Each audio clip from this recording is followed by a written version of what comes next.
you can connect the dots to.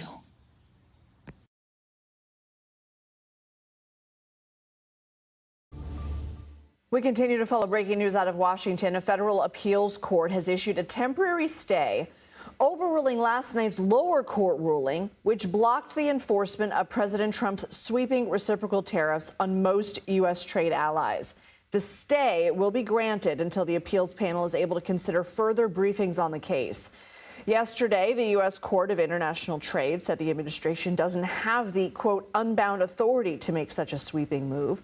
CBS News White House reporter Olivia Rinaldi joins us now. Olivia, it can get really dizzying really quickly. What more are we learning about this decision?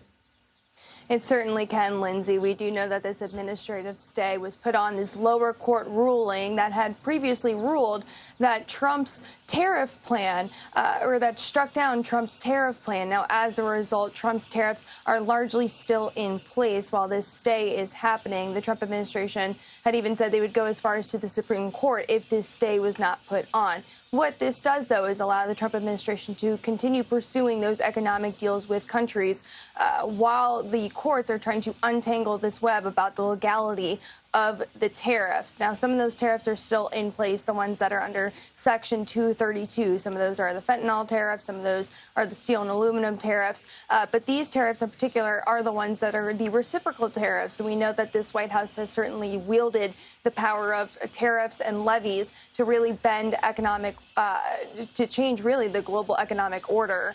And that's what Trump's goal has been since he got into office. We know today as well that White House Press Secretary Caroline Leavitt during the briefing had criticized that court that put, or that had said that Trump's tariffs, questioned the legality of Trump's tariffs, I should say, saying that there's an unelected group of judges inserting themselves into the presidential decision-making process. They've been very critical of this. We also heard from Stephen Miller on the matter. But of course, Lindsay, this is just the first, perhaps second step in what could be a long legal battle pertaining to these Trump tariffs. So let's talk about some upcoming dates here. Our colleague Jake Rosen tells us plaintiffs have until June 5th to file their arguments. The Department of Justice has until June 9th to reply. Is it your understanding and reading of the situation then that the tariffs will be in effect at least until then?